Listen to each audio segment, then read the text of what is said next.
अब मैं तेरे काबिल नहीं रह चुकी हूँ, ठीक है, तुम्हारे काबिल तो मैं रह चुकी नहीं, तो अब मेरा तो क्या करेगा, मेरा कसूर क्या है, मेरा ये कसूर है कि मैं उसके गुनाह माफ़ कर रहा हूँ, उसे आज भी तस्लीम कर रहा हूँ कि वो आ जाए घर, ठीक है ना। लेकिन जिस बंदे ने मेरी बीवी को इस काम पे लगाया, मेरी ज़िंदगी तबाह की, मैं कहता हूँ मेरी बीवी बच्चे और उस आदमी को बरामद किया जाए। अस्सलामु अलैकुम नाजरीन, मैं हूँ उज़मा और आप देख रहे हैं आपका चैनल स्ट्रॉन्ग उज़मा।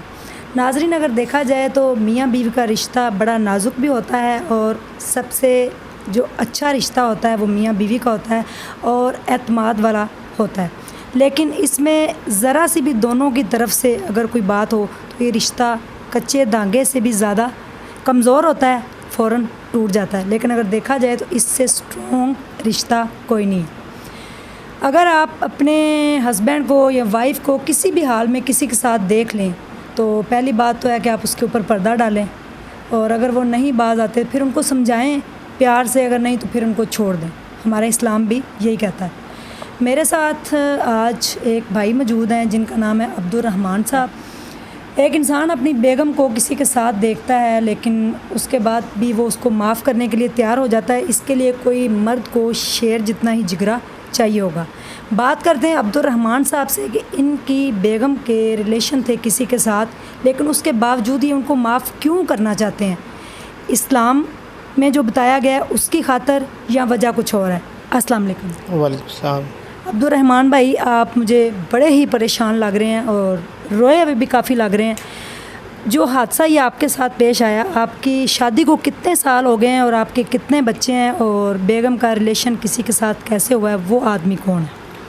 जी, मेरी शादी को 7 साल हो चुके हैं, ठीक है ना। मेरी एक बेटी है, उसका नाम आमना रहमान है, और बेटा जो है उसका नाम है बिलाल अली, ठीक है ना। मेरी बीवी बहुत अच्छी है, अच्छी थी, अभी उसे अच्छा ही कहूँगा ताकि मैं अभी भी उसे कबूल कर रहा हूँ। मेरी बीवी एक नमाज़न परेज़न औरत थी, हालांकि मुझे भी उसने नमाज़ पे लगाया है। मेरा बेटा जो 6 साल का है वो भी 5 वक्त का नमाजी है। वो हमें ख़ुद कहता है पापा अज़ान हो रही, उठो नमाज़ पढ़ने चले। तो बात यह है कि मैं रनाला का रहशी हूँ, मैं वहाँ से लाहौर शिफ्ट हो गया। लाहौर में जब आया हूँ, चूँकि अमृतसर में यहाँ पे मैंने किराए पे रेंट पे मकान लिया है, और साथ एक औरत रहती थी, मलकानी उसे कहते थे। मेरी वाइफ जो है कपड़े सिलाई की कारीगर थी, कपड़े सिलाई करती थी, वो अच्छी खासी कारीगर थी। ज़ाहिर है औरतें जब नज़दीक होती हैं फिर बात करती हैं क्या करते क्या नहीं। वो कपड़े सिलाई करने के लिए हमारे घर आती थी, भी मुझे सिलाई के कपड़े दो। इस औरत का एक सईद एक नाम शख्स था, उसके साथ चक्कर था मलकानी का। मेरी वाइफ जो खूबसूरत थी, जो ज़हीर नाम का जब बंदा है, ये सईद का दोस्त था, इसने मलकानी को 20,000 रुपये दिया। मेरी वाइफ ने मुझे बताया जब थाने आई है कि 20,000 रुपये दिया, इससे मेरी बात कराओ। मलकानी मेरी वाइफ को टॉर्चर करती रही, 3 माह तक उसे कहती रही भी इससे बात कर, वो नहीं मानती। आखिर उसके जाल में फंस गई वो। उसने आपको नहीं बताया? उसने मुझे नहीं बताया, ये मुझे तब पता लगा जब थाने में आई है वो। अच्छा, मैं यहाँ से, मेरे वालिद साहब ज़ईफ़ हैं, वो नहीं रह रहे थे, मैं वापस चला गया। ये लड़का जो है मेरी वाइफ के साथ बात करता था, फ़ोन भी इसने एक लेकर दे रखा था उसे। मुझे नहीं पता, आपको नहीं पता था? मुझे नहीं पता था। पहले मेरे घर का फ़ोन था, उस पर बात होती थी, बाद में इसने फ़ोन ले दिया। ज़ाहिर इन्होंने प्लान बना दिया भी हमने जाना है तो पता ना चल जाए से, फिर इसने वो नंबर पर बात करना कम कर दी, ठीक है ना। अब बात यह है कि मैं अपनी बीवी को लाहौर लेकर आया हूँ, वो कहती शॉपिंग करनी है। मैं मरी से वापस आया हूँ, मुझे ज़िद कर रही थी वापस आओ, मुझे जाना है शॉपिंग करनी। मैं फैसलाबाद चली जाओ, कहती नहीं मैंने लाहौर ही जाना है, आज़म मार्केट। हम लाहौर में आए हैं, इधर मेरे पास गाड़ी थी वैगन आर, हम लाहौर में आए हैं कल इधर शेराकोट की तरफ से। मैंने कहा नहर के से चलते, कहते नहीं इस तरफ जाना। गाड़ी मेरे पीछे थी, मुझे नहीं पता था इस बात का, मुझे तो ज़हन व गुमान में नहीं था कि मेरी वाइफ ऐसी है। जब हम आए हैं इधर लारी अड्डा के थोड़ा सा पीछे थे, मुझे कहती मुझे यहाँ पे उतार दो। मैंने कहा यहाँ पे धूप इतनी है तो मैं कैसे उतार दूँ। कहती मैंने यहाँ पे उतरना है और मैं वहाँ पे रश बहुत है, ठीक है ना। मैंने नाश्ता भी नहीं किया, आप रोड क्रॉस करके हम दूसरी साइड पे बैठ जाते हैं, रोड क्रॉस कर दो तो आप खाना लेकर आओ। मैंने नाश्ता नहीं किया, वहाँ पर सुकून से खाना खाते हैं, फिर हम मार्केट चलेंगे। मैं भी ज़िद करना शुरू कर दी, मैं भी गुस्से में कह दिया चलो ठीक है उतरो। मैंने गाड़ी वहाँ पर रोक कर रोड क्रॉस किया बच्चों को, और एक पौधा था वहाँ पर मैंने नीचे छाँव से बैठा दिया उसे। बच्चे भी साथ थे? बच्चे भी, मेरे बेटी और बेटा मेरे साथ। और वापस मैं अपनी गाड़ी के पास आया हूँ, फिर मैं खाने वहाँ पे मैं 25-30 मिनट मुझे लग गए हैं, ठीक है ना, पैकिंग कराते करते। जब मैं आया हूँ तो मैं दूर से देख रहा हूँ एक गाड़ी खड़ी है, ठीक है ना, उसमें गाड़ी में कोई बच्चे बैठ रहे हैं या कोई बीवी औरत बैठ रही है, लेकिन मुझे तो नहीं पता ये मेरे बच्चे बैठ रहे हैं। जब मैं पास आया हूँ देखो गाड़ी बड़ी दूर जा चुकी थी। जब मैंने देखा वहाँ पे ना मेरी बेटी थी, ना बेटा था, ना मेरी वाइफ थी। मैं परेशान हो गया भाई, अब मैं क्या करूँ। मेरे फिर ज़हन में ये बात आई, मैंने घर कॉल की अपनी ससुर को। उनके पास मोबाइल नहीं था? उसके पास मोबाइल नहीं था, ताकि उसके पास मोबाइल वो था जो उसने लेकर रखा, मुझे नहीं पता इस बात का। मोबाइल उसके पास था, वो चली गई उसके साथ। फिर मैंने, मेरे ज़हन में ये भी बात नहीं, मैं वन पे कॉल कर दूं, मैं वो भी नहीं कर सका। फिर मैंने मेरा एक दोस्त है वकील, उसका मैंने काम किया था लकड़ी का, उसको मैंने कॉल की, वो भी बेचारा परेशान हो गया। मेरी गैरत का काम था, मेरी गैरत थी, मैंने किसी को बताना मुनासिब ना समझा कि पता नहीं क्या मामला था क्या नहीं, मैंने इनको बताना मुनासिब समझा। फिर मैं दरख्वास्त मैंने दी, वहाँ पर मौका देखा गया, मौका देख कर पर्चे का ऑर्डर हो गया। फिर मेरे घर का नंबर ट्रेस हुआ, उस पर नंबर को 2 माह पीछे नंबर मिला एक, उससे फिर सारी कहानी आगे बढ़ी। फिर हमने पुलिस ने रेड किया वहाँ पे जाकर। जब रेड करते हैं तो मेरी जो बीवी है उसके कपड़े जो है वो उतरे हुए थे, बेड पे लेटी हुई थी। मैंने जब देखा तो मुझसे बर्दाश्त तो नहीं हो रहा था, लेकिन मैं क्या कर सकता उस वक़्त, मेरे पास पुलिस मेरे साथ थी। मेरा बेटा नीचे लेटा हुआ था, मैंने उसको पकड़ा, अपने गले से लगा कर रोना शुरू कर दिया। 6 साल का बच्चा, उसके सामने उसकी माँ इस हालत में थी। जब गाड़ी में बैठा लिया उसे, मेरा बेटा मुझे कह रहा था पापा, मैंने मामा को बोला कि मामा मेरी पापा से बात करो, तो कहते वो पापा तेरा मर गया है, अब पापा से बात नहीं हो सकती, ये तुम्हारे पापा अच्छे हैं, ये आपको मोबाइल पे गेमें खेलने के लिए देते हैं, ये अच्छे पापा हैं। मैंने कहा अच्छा बेटा कोई मसला नहीं है। जब इधर आए हम थाना में, तो थाने में हमें उन्होंने बैठा दिया कि मियाँ बीवी है, चलो बात कर लें। मैंने कहा सबा जो भी हुआ ठीक है ना, अब बात ये है कि मैं अब बात को बनाना नहीं, हमने इस बात को यहाँ पे ख़त्म करना है। मैं आपको कबूल अभी भी करता हूँ, आप मेरी वाइफ हैं, मेरी इज़्ज़त है। जब अल्लाह पाक कुरान पाक में अल्लाह ताला ने बयान किया है तो मैं क्या चीज़ हूँ, ठीक है ना, तू 1000 गुनाह भी माफ़ कर, मैं खुदा की रज़ा लिए तो मैं माफ़ करता हूँ, ठीक है ना। उसने कहा मैं सुबह बयान दूँगी। बयान देने सुबह जब हुई, बयान देने लगी, वो कह रही कि मैं अगवा हुई हूँ, मेरे साथ जाती हुई। अनवर थानेदार कहता तू ऐसे ना कह, तू ऐसे कह दे कि मैं अगवा नहीं हुई हूँ, ठीक है, मैं अपनी मर्ज़ी से आई हूँ, तो आप अपने मियाँ के साथ चली जाओ, ठीक है ना, उसकी ज़िंदगी ना बर्बाद करो उस लड़के की। मैंने कहा जो मेरी ज़िंदगी बर्बाद हुई है, मेरी बीवी के साथ ज़ना हो रहा है और एक बंदे ने नहीं किया। मेरी बीवी कहती जब मैं गई हूँ मेरे साथ 2 बंदे ने किया, एक सईद नाम का लड़का था, इसका दोस्त, उसने किया है और इसने किया है। तो बात वो पहले प्रेशर वाली थी, अब उसे मेरी सारी बात में जब मेरे साथ की तो फिर मैं भी गुस्से में आ गया, इसने ऐसा किया क्यों किया, इसने इतवार किया, इसके साथ गई, इसने फिर और लड़की के साथ भी ज़ना कराया। तो जब इसने ये सारी प्लानिंग बनाई कि बयान और लिख रहा था, फिर बाद में मेरी सास को मुझे बाहर निकाल दिया, इसको मेरी वाइफ को दूसरे कमरे में ले गए और वहाँ पे पता नहीं क्या बयान रिकॉर्ड किए। जब अदालत में आए तो मेरी बीवी ये कह रही है कि मेरे साथ ज़ना हुआ है और मुझे गवाह किया गया, तो जज ने कह दिया कि इसे 1 दिन के लिए दारुल-मान भेज दें ताकि ये सोच समझ ले। मुझे अगले दिन मेरी वाइफ फ़ोन करती है कि अल्लाह का वास्ता रहमान मुझे ले जा, मैं बहुत परेशान हूँ, ठीक है ना, बच्चे भी परेशान हो रहे हैं। मैंने कहा मैं कुछ नहीं कर सकता, सुबह आऊँगा इंशाल्लाह तुम्हें ले जाऊँगा। अब मैं तेरे काबिल नहीं रह चुकी हूँ, ठीक है, तुम्हारे काबिल तो मैं रह चुकी नहीं, तो अब मेरा तो क्या करेगा, ठीक है ना। मेरी बीवी अंदर गई है, जज साहब ने बाहर निकाल दिया, ना मेरे वकील की बात सुनी ना मेरी सुनी। रिटर्न उसकी जो उसने बयान वहाँ पे अंदर दिए वो रिकॉर्ड किए गए। उसके बाद जो लड़की की खाला है उसको बुलाया गया, उससे कुछ लिखाया गया, फिर उस ज़हीर को बुलाया गया जो जना करता रहा, उसको बुलाया गया, उससे कोई बातचीत हुई है, फिर मुझे बुलाया गया। फिर मुझे ये जज साहब ने कहा कि बेटा आपकी बीवी है जो आपके इसने बयान दे दिया, मुझे किसी ने गवाह नहीं किया, तो अपनी बीवी आपके साथ जाना चाहती है। मैंने कहा ठीक है मेरे साथ जाना चाहती है, तो मैं तो माफ़ रात को इसको कर दिया, ये खिलाफ इसके बयान दे या ना दे, मैंने तो इसको लेकर जाना है। मैं बाद में जब उसने कहा हल्फिया बयान लिख कर दो, केस की पैरवाई नहीं करना चाहता हूँ, मैंने वो लिख कर दे दिया। बाद में ये हुआ कि वो जज साहब कह रहे हैं कि आपकी बीवी आपके साथ नहीं जाएगी, लड़के की खाला के साथ जाएगी।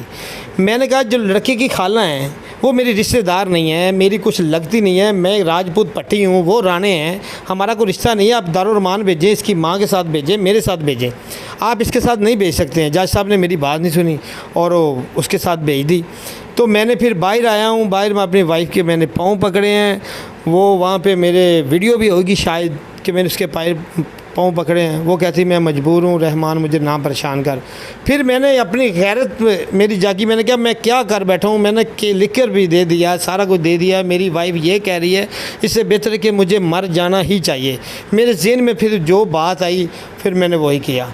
असल बात यह है कि मेरी बेटी है उसके पास, जब मेरा बेटा देख रहा है उसके ज़हन में क्या जा रहा है कि मेरी माँ क्या कर रही है। मेरी बेटी बड़ी होगी, वो भी अगर बच्ची है वो एक बाप को पहचानती, ये मेरा बाप है, किसी को क्यों नहीं वो बोसा लेती, किसी के गले क्यों नहीं लगती, उसको पहचान है कि मेरा बाप है, ये मेरी माँ है। तो ज़ाहिर है कि वो काम देखेगी। जब वो काम देखेगी तो वही काम वो करेगी, वो भी बेटी मेरी। तो मैं अपनी बेटी से बहुत प्यार करता हूँ। अगर उसने जन्म दिया है ना मेरी बेटी को, तो मैंने अपनी बेटी के लिए बहुत कुछ किया है और करना चाहता हूँ। ठीक है, मेरे भी अंदर एक दिल है कि मैं भी एक उसका एक बाप हूँ। मेरे दिल में तमन्ना है, ये नहीं है कि वो माँ से जन्म दिया वो हकदार हो गई है। मेरा कसूर क्या है? मेरा ये कसूर है कि मैं उसके गुनाह माफ़ कर रहा हूँ, उसे आज भी तस्लीम कर रहा हूँ कि वो आ जाए घर, ठीक है ना। लेकिन जिस बंदे ने मेरी बीवी को इस काम पे लगाया, मेरी ज़िंदगी तबाह की, मैं कहता हूँ मेरी बीवी बचे और उस आदमी को बरामद किया जाए, मेरा पर्चा ओपन किया जाए और उसका मेरी बीवी का DNA किया जाए। पहली बात तो है कि उसकी भी सज़ा इतनी बनती है जो उस बंदे की बनेगी, ठीक है ना, कि उसने गुनाह किया है, उस बंदे के साथ रह रही है मेरे निकाह में। अगर निकाह में रह कर गैर बंदे के साथ बंदा रह सकता है, ठीक है ना, तो फिर आप देख लें। ये तो मैं तो कुछ नहीं कह सकता, ये तो आप बेहतर जानते हैं, आप पढ़े लिखे, मैं तो एक अनपढ़ जाहिल हूँ। मुझे तो इस बात का नहीं पता, ना मैं फतवे दे सकता हूँ ना कुछ। मैंने तो निकाह कलमा पढ़ा उसके साथ, ठीक है ना, वो मुझे पता है कि मैंने निकाह उसके साथ किया है, ठीक है ना जी। अब बात यह है कि मेरी ये गुजारिश है कि मैं ये कहता हूँ वज़ीर आला से, जो भी हमारे साहिबान हैं, अफसर हैं, कि ये मेरी आवाज़ सुने और मैं हक़ पे हूँ। अगर मैं हक़ पे नहीं हूँ, ठीक है ना, तो मुझे ये कहें भी आप हक़ पे नहीं है। मैं निकाह मेरा हुआ है, मैं उसका खामद हूँ, मेरे निकाह में है, वो अभी भी उस बंदे के साथ रह रही है, ज़ना कर रही है, ज़बरदस्ती वो कर रहे हैं या वो करवा रही है, इस बात से कि उसका DNA हो, उसका मेडिकल हो, जो भी होता है, जो प्रोसीजर होता है वो करें और करके उनको दोनों को सज़ा दें और मेरे बच्चे मुझे दें। बाद में देखूँगा उसको मैंने माफ़ करना है कि नहीं करना। जी नाजरीन, मेरे साथ मौजूद हैं जो इनका केस लड़ रहे हैं, चौधरी साबर अली पडियार। इनसे पूछते हैं केस कहाँ तक पहुँचा है और इस्लाम में जो बातें जायज़ हैं कि एक औरत किसी के निकाह में है और वो किसी गैर मर्द के साथ अपने बच्चों के साथ रह रही है, इसके ऊपर ये क्या रोशनी डालेंगे, इनसे बात करते हैं। अस्सलाम वालेकुम। वालेकुम अस्सलाम। जी सर, आप मुझे बताएं कि आप इनका केस देख रहे हैं। जी बहन, मैं केस देख रहा हूँ इनका, और इसमें जो आपको बताया है वो सारी बातें तो इसने बता दी हैं। बेसिकली इसमें होना तो ये चाहिए था कि जब तफ्तीशी साहब इसको उस मुलज़म को गिरफ़्तार करके लाए हैं, इसकी बीवी जो मगविया है उसको बरामद करके लाए हैं, तो उससे सबसे पहले उनका DNA करवाना चाहिए था।